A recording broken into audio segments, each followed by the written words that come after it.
Is your dog that dog? You know, the one who thinks walk means drag the human at full speed and turns every squirrel sighting into a high-stakes chase. And who believes the living room rug is the perfect place to practice their zoomy takeoffs. Or maybe your dog's your running buddy, the one who never turns down a jog but ends up limping and giving you the side eye like, I told you that was a bad idea. In this episode, we're talking about all dogs, whether your dog's more of a couch potato or an active dog who loves neighborhood jogs, backyard sprints, or intense adventure hikes. How can we keep our pups healthy and injury-free? What are the signs that they've overdone it? And how do we make sure they keep living their best zoomy lives for years to come? Let's find out together. Stay tuned.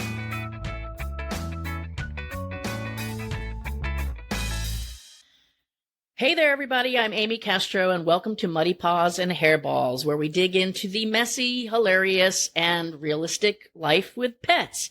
Today, we're talking about keeping dogs active and preventing injuries for all dogs, from the casual strollers to the full-throttle Zoomers and everybody in between. And we want to keep them healthy, strong, and injury-free for a lifetime of adventures. And to help us figure out how to help our high-energy dogs especially move without wrecking their joints, we've got Dr. Kelly Fishman joining us today. Dr. Kelly is the founder of Strut Animal Mobility Specialist, and she's a veterinary sports medicine expert who helps dogs and cats stay mobile, recover from injuries, and thrive at every stage of their lives. She's a certified veterinary acupuncturist and canine rehabilitation therapist, and she is passionate about giving pet parents practical tools, which we love around here, to help their animals live longer, healthier, and more active lives. So welcome to the show, Dr. Kelly. We are so excited to have you here. Thank you. I'm happy to be here, Amy. Let's go ahead and start with some of the basics. So how do we know, based on who our dog is, what is the appropriate level of activity? Yeah, so it definitely is kind of two things I'd think about. One, it would be age. So first of all, we all would know that a puppy needs different activity restrictions than an adult dog, than a senior. And what that means is if I have a lab and it's 4 months old, I want to be really conscious of those growing bones and those fragile joints, that I don't do things that jumps that are too high for my animal, or lots of activities like running really hard on concrete, which are really, hard on young growing bones. So, if I have a younger dog, there's certain guidelines that us rehab vets are taught about what are safe activities for puppies. And then usually adult dogs, if they don't have any underlying medical issue, and sometimes those medical issues that I think of, because I'm a veterinarian that's dealing with the body, I don't really think of like a kidney disease, right? I think of a Frenchie that is really predisposed to getting a disc herniation. And that's the stuff that I worry about. How can I prevent a disc herniation in a French bulldog? So things that I would tell someone who had a dog like that would be like, again, just like we don't want our puppies jumping, we probably don't want those dogs jumping also, so that's something that's, a bit obvious there. So, but if you, thinking besides the breed and the age, then we go into our seniors, and our senior dogs are more likely to have arthritis, neurologic conditions that are causing them to slow down and be a bit more fragile. And so those dogs, you also want to be a little bit conscious of and not overwork them in ways that kind of flare those issues up. So thinking about the breed of your dog, thinking about their age, and then thinking about what you can do to just prevent injury, and then also to do safe and fun activities as well. Right. I'm glad you mentioned the puppy thing, because although, as somebody that does rescue and has puppies come through our program and have raised puppies, I'm aware of that, but I think I'm often surprised that there is a certain mindset, or maybe a lack of knowledge or information, that says, oh, they're young, they can do whatever because they're young, and, not necessarily thinking about growth plates, things like that. That is really important. We were even seeing that right now. My daughter's got a little terrier mix, and when she overdoes it, you can tell it's like a hint of a limp, but it's because she's still young. So you do need to keep an eye on that. When it comes to the breeds, we don't do a lot of DNA testing, but I had mentioned to you before we started recording that my dog is 2/3 English Bulldog, 1/3 American Bulldog. And so she has a lot of those, especially the English Bulldog characteristics, and she's already had an ACL reconstruction. And I'm constantly telling her, stop running because I don't want that knee to, and the other, and she's got loose hips and things like that sort of come with the breed, but I think also poor breeding, because she was intentionally bred to be what she is. It wasn't like an oopsie thing, unfortunately. So is DNA testing, like if somebody has a dog and they don't know what it is, does it matter the breed? Like, should they find out? Because then they can watch out for certain potential sources of injury. Yeah. I mean, I suggest that.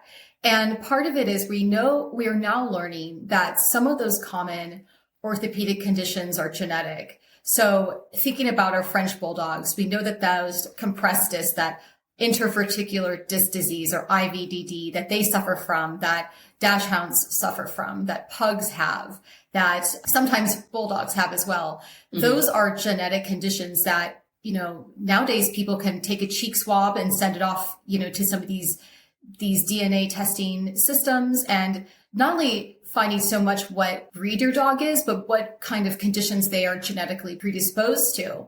Mm-hmm. And another interesting thing that just came to light in the veterinary area that most vets and maybe most people don't know are that those ACL tears or that cruciate ligament tear, that's actually genetic. So Labradors, for example, are genetically predisposed to get those cranial cruciate or ACL or, CCL tears that we all dread, and your dog has. So it's a very expensive process to fix it too. Oh gosh, it's so expensive. And it's not even that it's so expensive just to have the surgery, but if your dog was a person, they'd be going to rehabilitation for months after to strengthen right away. And then, I'm a rehab vet, and I sometimes tell people, I said, the surgery is expensive, but rehab is going to be twice as much. And not everybody has access to rehab. And that's something that, why I'm here to talk to people, because I want pet parents to know that even if you're, unable to pursue formal rehab programs for injuries, there is stuff you could do. But sorry, a tangent there. But yes, of course, there are genetic things that these breeds have. And right now we don't really have a test for, a cruciate ligament injury predisposition. Like you would with a French bulldog and those compressed back issues. But I'm sure very soon we will. I'm planning to adopt a little black lab puppy in 2 years. And I'm sure then I hope that that's an opportunity for me to know. And knowledge is power. I'll still take my little black lab puppy because that's my breed that I love. And that's the dog that I want. But, I'll have to understand that I'm going to have to do certain things to try to prevent the injury that they are just predisposed to. Yeah. Like you said, the knowledge is definitely the power. I know we had a little dog one time, and it was a mix of a whole bunch of things. And that was pre-DNA testing. But I remember specifically the vet talking about the fact that because the dog had such a long back, watch the jump, because of course he was always bing, bing, bing, bing, bing. And it's like, stop doing that. I feel like I'm always telling people, stop doing that. Stop doing that. I know. But it's also redirecting to safe things. So it's like I did a consultation yesterday on a nearly 2-year-old golden doodle and was roughhousing with other dogs, and another dog jumped on it. And then since then has just not been right in the back end. And we took all the x-rays. We are trying to figure out what's wrong. And I said, well, one of the things you could do is that when in the house, what they were doing is they were throwing their food for their dog. So it was slipping and sliding in the home on their wood floors and splaying out the back legs and going around these hard little turns because it was a fun way to interact with their dog. And I was like, gosh, that's just asking for trouble. And your dog turns out has an iliopsoas injury, and doing those kinds of activities is something that could really flare it up. So let's do other things instead. Like let's go on long hikes. Like that's a nice, safe activity, keeping things in straight lines, keeping your dog on a tight leash on soft surfaces. So avoiding those concrete and staying on grass and dirt, so it's not about necessarily not doing anything. It's just knowing what's safe and what's not. And, and then one thing about jumping that I'd like to bring up, just because it's something that most people are not aware of. And again, general practice vets don't have this little cheat that I can just tell everybody. But what it is what is too high to jump? And what someone has to do is they just can take a tape measure, and they can measure as their dog is standing from the paw as they're standing on the floor to the elbow, which if you don't know what the elbow is, because sometimes people think elbow is the knee. So just Google it. Where's a dog's elbow, right? Take a picture. We can put a picture up on the video. Yes, it's kind of where our elbow is, but sometimes they think it's in the back of the body. But regardless, take a tape measure and measure from the height of the floor to your dog's elbow. Anything above that, you're kind of in an injury risk zone. So then if you go to your couch and you're like, gosh, my dog's elbow is 10 inches, but my couch is, 16 inches, I probably should try to give him a little bit of a step to go down to that's a little bit safer than jumping on and off that. And because we know with injuries, a lot of times that our dogs that are not athletes, right, are these micro injuries, meaning that every day they're jumping out of this giant SUV onto concrete to get to the dog park over and over and over. And then the tendons of your shoulder and your spine is absorbing all those micro injuries. And then by the time your dog's 10, all of a sudden they're, blowing their rotator cuff or have spinal injury. And you're like, gosh, like my dog was never a dog athlete. How did that happen? Yeah. Well, and that kind of ties in well to my next question about, what are some of the common mistakes that we make in, exercising our dogs and getting out there. So, I mean, you've already told us a couple of things, thinking about the surface that they're on and, and that more natural, like I remember when I had my ACL done, it was like, closed chain versus open chain, it's more natural movements that the doctor wanted me doing. And so when you think about a dog, like you said, hiking and their, legs are going in the right direction that they normally would go in and the way the knees are supposed to bend, not flipping hips out 80 degrees further than they're supposed to be and sliding and things like that. That's such great advice as far as the jumping issue. Cause I had never, I've always thought about my little Chihuahua and I don't like it when she jumps off the chair because she's got these little spindly legs. But no, you never even really thought that there was a good way to know how high is too high. So thank you for sharing that. What other mistakes do you see people making that kind of end them up coming to you and needing, either surgery or rehab or both? We'll be right back. Can we be real for a second? Vet bills can be brutal. One unexpected visit and suddenly you're choosing between paying your rent or paying for your pet's care. That's exactly why I created the Vet Bill Survival Kit. It's free, and inside you'll find 10 proven ways to save money at the vet without shortchanging your pet. Download your kit today at petparenthotline.com/vetkit. That's petparenthotline.com/vetkit. So one of the biggest ones is the dog chuck it or frisbee. So I was at a dog event and they had someone who was doing a dog, sport or spectacle, really, or I don't want to even call it a spectacle because it was just a demonstration. And what they had done, they had a great relationship with their dog where they were throwing the frisbee and it was jumping off their back and catching the frisbee midair. And then also midair was turning around and then landing hard. So movements like that, where they're jumping and twisting and turning to get a ball or a frisbee, those are things that can really put them at risk. And some of the times that I've had people come to me where all of a sudden their dog was playing chuck it ball, jumped up, landed hard, and then suddenly had a spinal cord injury and couldn't walk and had to be rushed to the vet hospital and have an emergency spinal surgery. Those types of injuries are, caused by that type of impact to the spine. And ball play's fun. Like dogs like balls. Like that's and they love to have that. So what could we do safer? Well, why don't we just try to prevent some of the twisting and the jumping? So let's keep things in a straight line. Let's do it in a grass, field with nice, footing that they could dig their paws into. We're not in anywhere where there's lots of big potholes or sticks or other dogs to jump on them. So that's how I would say to do it safely. Yeah, that's a good one. And you had mentioned, getting in and out of the vehicle for the dog parks, but that's another thing. I mean, I'm not a dog park person for a lot of reasons, but, yes, I know. Some of the, when you get dogs, even just sometimes I feel like I live in a dog park running an animal rescue, but we've got, 4 dogs that get outside and it's a nice day. And you've got, like I said, down from my tiny little spindly legged Chihuahua, who's pretty much smart enough to stay away from everybody. But then all the other knuckleheads, including my knucklehead who's already had her ACL repaired, they're running, they're spinning, they're zooming around the pool, they're making that, making these tight turns. So sometimes just monitoring how that play is happening and maybe taking a little more control over that instead of just sitting in my chair and watching it happen. Cause it's kind of funny to see a bulldog zipping around in circles with the terrier, but not good for the knee, I'm quite sure. Yeah. And then there's also one other thing, and I don't want to get too deep into it because people can certainly Google it or, look on my Instagram for examples, but doing a warm up and a cool down before vigorous activity. And, people who have agility dogs, hunting dogs, working dogs, dog athletes, they all know this. And this isn't something that maybe the general pet owner would know, but there are things you should do for 90 seconds that you could do of a warm up for a dog. And then a cool down is really important. And what a cool down would mean would be, I'm going to slowly walk my dog after they've done this vigorous activity before I put them in my truck hot to go home. So I'm going to do a 1 minute walk. I'm going to also during that time start to look for a little bit of lameness. I'm going to see, are they a bit gimpy in their back legs? Or is their tail lower and it's never low, but now it is? Is their head kind of hanging down?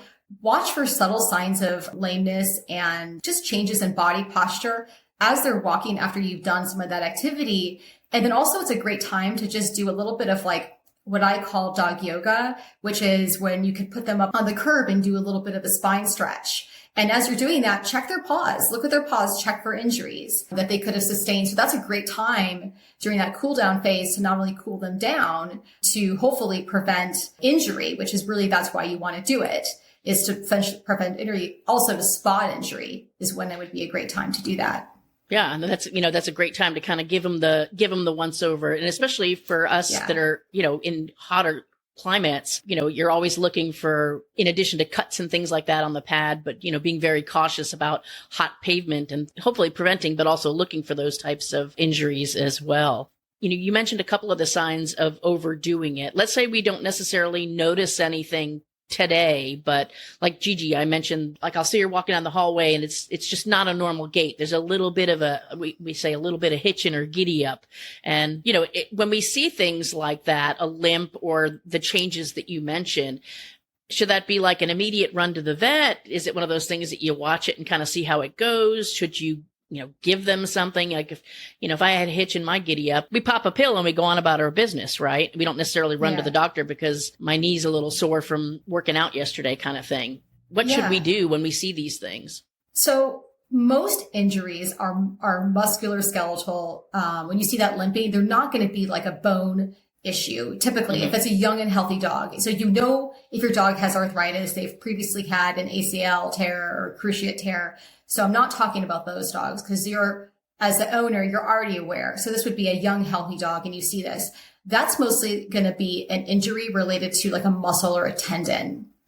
Right. And so I think it's really important to take those dogs right away to the veterinarian, because as those injuries get more chronic, meaning as you've given it a week or two, the dog's getting better because that's a soft tissue injury that's healing.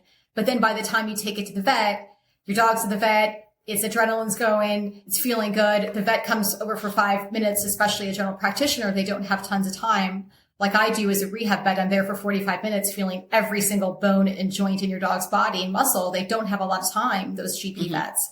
So detecting that injury 2 weeks later, the dog's feeling good at the vet hospital in 5 minutes is going to be really, really tough.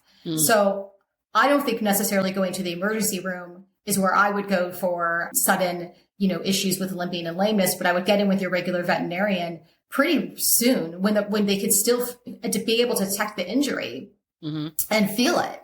So I'm all about getting there early. And then just knowing that lameness and limping is not normal and is a sign of pain. So, because that's, I think, something that people sometimes, they're like, well, he's really great, but he runs after his ball. Like he's the happiest dog. He goes on his walk. But as we go home, he's not hitching the gate every step. Unfortunately, that's a problem. And maybe it's something that we can fix, and we can definitely help those dogs. Yeah. Are there other things we could be doing to prevent some of the injuries that you see? Like I know we'll get bags and bags of donated items at the rescue. And every once in a while, there's like a doggy knee brace. I got one the other day in a bag. It was like the tiniest little knee brace. I'm thinking, who can I put this on? Who needs a brace? Yeah. Is wrapping or bracing or doing any of that stuff or feeding them something different? What can we do to help prevent some of these injuries from happening? Yeah. So in regard to wrapping and bracing, I wouldn't suggest that. And the reason is that because dogs come in so many shapes and sizes, getting a brace that's actually fit for your dog's body, you have to have them custom made to be effective. And custom made means that they've taken a mold, a cast of your dog's knee, and they've recreated specifically for their knee a brace. So if it's not something like that, it's not going to do much to stabilize. Okay. So it's not worth it. But what I would say you should do is you should supplement. And you should do supplements that are smart and things that actually help to, stop with some of the breakdown in the body. So I have top two for that one. Okay. So one is actually collagen. So they did a study of dogs that would run, I don't know what the distance was off the top of my head, but it was, I think was a mile intensely. At the end, they had these dogs, they were young and healthy, and they were running, and they actually sampled their blood after, and they found that they basically produced at the end of the run all these biomarkers of things that break down the collagen in their knee. So a normal healthy dog, just with that kind of sudden physical activity, will start to break down their joints. And one of the things that they did in the study is that then they gave half those dogs collagen. And the dogs that were supplemented with collagen actually had less of those biomarkers of inflammation of the cartilage in their blood. So that would be something that I would say, I suggest not necessarily joint preventatives like glucosamine and chondroitin, because I think the evidence for those types of supplements are less so, but there is evidence for things like collagen being protective to the joints. So that's something that I would put my young healthy dog on. And then the other thing is a supplement from fertilized egg yolks, and it's called Fortitropin. And what this fertilized egg yolk supplement does is it helps to stop the breakdown of muscle associated with injury. So when your dog was injured and he hurt his ACL, his body started to produce something that would break down the muscle. And, you've had issues with your own body, and I've had, issues with my own body as well. I know when I have an injury, you're weaker and you're weaker because your body is trying to heal itself, but in trying to heal itself, it starts to break down that muscle. So this ingredient Fortitropin, which my top dog supplement is called Myos Pet. So it's MYOSPET. That supplement, which again, that's a fertilized egg yolk, prevents that breakdown of muscle, which is great because you don't ever think of the muscle. It's all about joint supplements. Yeah. So, and all about the joints. I go to the pet food aisle and there's a million joint supplements and not one thing dedicated to muscle. And we know that if it's not going to be a joint injury, it's going to be a muscle injury. Yeah. So that's what I do with my young, healthy, active dogs. I get them on Myos Pet. I get them on a good quality collagen that has 3 types of collagen if you could find it, because then that's also good for the skin. So that's what I would suggest, doing things like that. I think if it is prevention, the studies in that Myos Pet have mostly been with injured dogs and senior dogs, and there's lots of science behind it. But, I give it to my young, healthy dogs as well, just as a preventative. Yeah. And you're talking across the board. Like if I've got a young dog, let's just start doing that. Obviously, unless there's some contraindication that we've talked to our vet about. Yeah, okay. Exactly. And I think because it's why not? And it's one of those things where I had that dog with an Iliopsoas strain, and they're like, gosh, how do I prevent this from happening again? I was like, well, your dog has a muscle problem, so you need to be on a muscle supplement that makes sure that they're strong, and then you have to do exercises, which is a whole nother part of it that we can kind of dive into if you want to dive into dog exercise, which is my favorite, most fun thing on the planet to do with your dogs and to teach people and to bond with them. But yeah, so I do it as a preventative. You would definitely do it if your dog was a senior and had an injury. That's a no-brainer because the science is behind it. But I like it as a preventative as well. Yeah. Yeah. Let's talk about the older guys or the guys, that have had an injury. I think there are some people who would say, okay, my dog is now getting older, so I'm not going to worry about exercise anymore or activity anymore. As long as they can go out and go to the bathroom by themselves. Is it good to continue the activity? And is it basically the same signs that I'm looking for that I've overdone it? Or, how do we keep those guys moving so that they have good quality of life up to the end? Yeah. So this is actually the reason I got into veterinary rehab was because I learned that the number one reason, aside from having cancer, for euthanasia in older dogs was basically being frail. everything inside them is healthy and they feel good and they could look at you and be like, Mom, I want to go play, but my body is breaking down. And when I found out that there's an area of vet med called, physical rehabilitation, which is like the dog body shop, and I could, fix that and increase their mobility and having moving and have them healthy, I had to be part of it. So there are so many things that you could do for those older dogs. And one of the things that you should do is to never stop moving. Take them on walks. And if they're slowing down on their walks, try to do shorter walks a couple times a day. I've heard people like, I get this far down the road and then I'm picking the dog up and having to carry him home. It's like, well, maybe you shouldn't have gone so far down the road. Like maybe go around the block or go up and down your own street instead of going so far. Amy, that is the advice that I give people all the time. If that's, if your dog is only getting like 4 houses down the block, do 1 house or 2 houses down the block and then come back. And then next, do that for 2 weeks and then challenge them a little bit and go 2.5 houses, and then just kind of slowly try to increase their endurance. But, when dogs have those problems, especially our senior dogs, that's not a problem with the cardiovascular system. Like a lot of people think it is, like their heart and lungs are failing. That's a problem of strength. And it's a problem of not having muscle strength, because as a senior dog, there's certain biological things that happen to senior dogs that make it hard for them to build and maintain muscle. And so if you don't have muscle to power yourself on that walk, you just don't go as far. That's why we say keep them moving, because then if you keep moving, you keep building that muscle. Well, and it's the same for us. I mean, everything that you just said, all this fantastic advice, if you take out the word dog and put people or put your own name in there, all of that is good advice. Do what you can, keep moving. The inability to move and the lack of activity. I was watching a video the other day that was talking about a certain group of doctors was referring to recliners as your pre-coffin, because you get older and you settle into that recliner and you think you can't do it. So therefore you don't do it.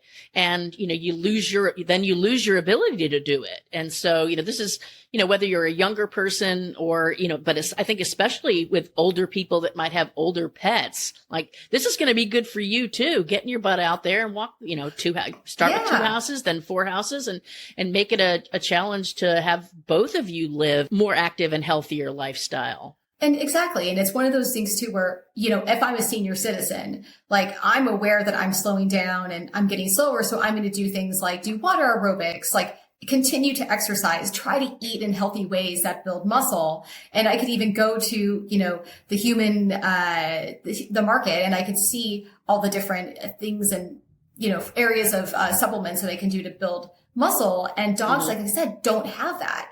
So knowing that there are things like that. When I was talking about that Mayo's pet supplement, that's actually the study that they did, which was groundbreaking to show the benefits of their product. They studied it in senior dogs, and they actually showed that the senior dogs were less frail. And so, it's like they're losing muscle. Let's get them on a nice supplement to help maintain that muscle and keep them moving. Do exercises, do your stretches. Like there's a lot that you could do. And the one thing I want people to know is that please don't think that there's something we can offer your dog, because if there's something that we have to do, that you have to say goodbye for that reason. Like there are things. Yeah. And investigate that. I mean, there's nothing sadder than seeing your pet, whether it's your dog or, we've been talking about dogs, but cats too, to see them get to that point where they're slowing down and they're just, not themselves. And you start really questioning their quality of life. And if there's something we can do to prolong that, obviously everybody's body's going to, wear out and give out at some point. But if we can prolong that and give them the best quality of life by doing the things that you've talked about and by giving, that's brilliant. Addressing the joint issues and the muscle issues, because those two are obviously pivotal in keeping us all moving. If we could be doing those things and have that better quality of life, it's something that we should all be doing for sure. Yeah, absolutely. So any final thoughts or advice that you would want to share with people? You've shared a ton of great advice so far, but something that we want to leave them with to ponder as they move forward from this episode.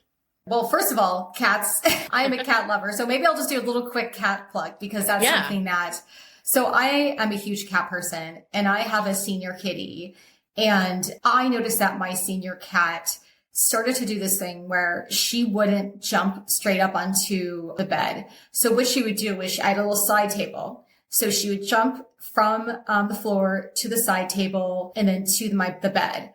And she had stopped playing and she was sleeping a lot. And it was like, well, she's 18, she has kidney disease, and maybe that's like, she's getting kind of older. And then, I didn't, dumb veterinarian, like, doesn't even realize that their own animal is like suffering from severe arthritis. And I finally did a good exam on her and I was like, goodness, like she hurts. Like, this is why she's doing that. And just really understanding that pain in animals isn't always going to be obvious. It is going to be subtle changes in their regular behavior. So a lot of the times, by the time they're limping and they're lame, it's already kind of, the injury's been around for a long time and they're already been suffering. So starting to pay attention, if anyone could know, to those little subtle changes in their normal behavior, meaning like they were going on 1 mile walk, were, really feeling good, tail was wagging the whole time, running to get back home. And then all of a sudden they don't want to go on their walk anymore. On the way home, they keep stopping and wanting to sit, or they keep smelling, the flowers and checking where their dogs went to the bathroom. And they're kind of like behind me on the leash. That's a sign of a problem. My cat not wanting to jump as high as she used to, that was a sign of a problem. And so I didn't have to, wait until she was actually limping to know and bring her in. Like, that's those little subtle changes in behavior. We as veterinarians are now recognizing are signs of pain and decreased mobility and strength that we should be aware of. So recognizing that stuff and trusting your intuition, I have people come into my exam room and be like, there's something wrong with my dog. I don't know what it is, but there's something off. And he's not obviously limping. He's not yelping. He wants to still play ball. He still wants to go to the dog park. But at the end of the, every once in a while, there's something just off with his gait. Yeah. And lo and behold, there is something and we figure it out. But just as long as people can know that, take that intuition that there's something a little bit off, like trust yourself. Yeah. That's such a good point, because I think sometimes we get really, really busy and we don't necessarily notice those things until they get really bad. And like you said, our animals they obviously can't tell us. And, they're usually pretty stoic and in kind of hiding things. But, it's interesting you mentioned the cat not wanting to jump up, because I have an older cat named Pickles. And then I've got the middle-aged cat. He's had multiple names. We call him Penny Pinhead because his head is just too small for his body, in my opinion. And he's always been like that. But I have this video that was kind of funny because we have baby gates everywhere to keep dogs controlled here at the rescue. And so he's sitting there, he's looking at the baby gate, he's looking at the top of it. And Pickles, who's, 6 or 7 years older than he is, walks up, sits down next to him, looks at him, and then just goes bing and just hops over it. And he kind of gets a hold of it, and then he kind of pulls himself and scrambles. So it's like, there's definitely, and we did take him in and got it all checked out and everything. But it was like, it was funny at first, but then when I started thinking about that video, it's like, there's no reason why she, who is so much older than him, can just go from a sit up over that gate. It's not that high. And then he's, having to think about it and then drag himself over it. And it wasn't an obvious thing. It wasn't like, if I manipulated his leg, it hurt, or that he was, limping, but, he definitely has signs of arthritis that she does not have. And it doesn't have to be a super old animal, but noticing that change in behavior, that's huge. Huge. And then for your cat, just one last thing. I would put them, Mayo's Pet does have a feline formula that I put my kitty on. So, and loves it, thinks it's like the most delicious. Like when I put it on top of his wet food, like cats are crazy for it. But so I would also start that because, cats get arthritis just like dogs do. And people are not aware because they're not going to be limping like a dog. They're going to be doing exactly what your kitty did, and starting them on pain meds, and then, doing other things to support their, joints and their muscles. There are the same options for dogs. There are for kitties too. Good to know. We don't want to. So we talk a lot about cats on this show because, Well, no, I'm glad you brought them up at the end because I felt sort of bad. It's like we're talking only about dogs, and we usually talk about cats because our rescue, it's probably 90% cats. Not to dog ratio, just for logistics more than anything else. We didn't intend to be a cat rescue, but that's kind of the way it turned out. Well, wow. I know what I'm going to be buying as soon as I get off, Yeah. get off of Yes, this recording with you. I mean, it's such a simple thing and so easy to take care of. Dr. Kelly, I really appreciate you being here with us and sharing your experience and your expertise. And before I kind of close it out, is there anything else that you want to share? Any other story that you want to tell? Maybe a happy ending story of somebody that really stands out in your mind that you've helped? So I'll share the story of one of the first dogs that I worked on, which was a handsome black lab named Sanford. And he was a great dog. He was playing with his dad and was playing ball, and was one of those dogs that jumped up and immediately fell in the wrong way and was completely paralyzed in all four legs because of a spinal cord rupture in his neck. And his dad was a great pet parent and raced him straight to a veterinary neurologist and had spinal surgery. And when I met him, he came to the rehab department and the poor guy couldn't even stand. You know, he was just flopped out. And they looked at me and they said, can our dog walk again? And I said, I think so. We're going to try. You know, you fix the spine and now we have to build up strength. And it's going to probably take a couple months, but we're going to do it.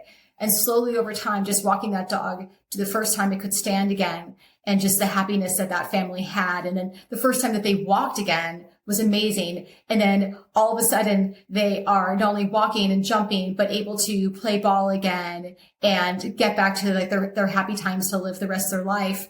You know, that's something that as a rehab vet, like that joy is something that I get to have gotten to experience a couple different times in dogs. And it's great. Yeah, that's amazing. It's got to be so rewarding to see that, because it's a lot of hard work on your part and the animal's part and the pet owner's part, but the outcome is obviously well worth it. Absolutely. And certainly it's something that, you know, our dogs and cats give us so much. And, you know, I was just snuggling with my kitty before this, and they just give us so much love. And if we can just, you know, provide for them and give them the best quality of life and never have a bad day, like, then gosh, we've done our job. So there you go. That's a great way to wrap up our episode. Well, Dr. Kelly, again, thank you so much for being with us today. I think it was super eye-opening for me. Like I said, I know I'm going to go shopping as soon as I get off of this recording. And if listeners want to know more about you and your work, or, you know, if they maybe they live in the area and they can come see you if their animal needs treatment, what's the best way for people to get a hold of you?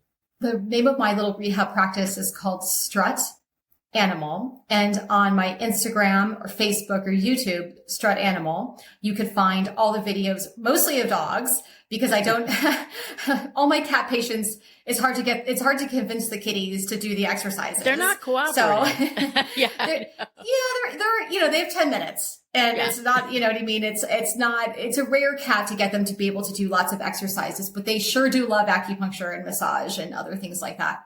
And heating pad therapy. Oh yeah, I bet they do. But my Instagram, Facebook, and YouTube, Strut Animal. If they're interested in learning more about that Myos Pet product, they can visit the website, myospet.com. It's available for purchase on Amazon and directly from the website. And so those would be the ways that they can find me, find that supplement if they're interested. And yeah, I'm in the Kennett Square, Pennsylvania area, just outside of Philadelphia. So if anyone has any dog rehab needs, please call me. I will, because I'm probably going to be moving to Northern Delaware. Yeah, I have about, most of my patients are in Northern Delaware and as well. Beautiful area. I know. I'm looking forward to my house hunting. But yeah, that would be great. Okay, for everybody that's listening, take these preventative steps that Dr. Kelly has shared with us. Do the right thing when it comes to getting your dog activity. Be safe and do everything that you can, like she said, so that everybody is living the best quality life together and your dog lives long and happy, and your cat, and active. And we'll see you again next week.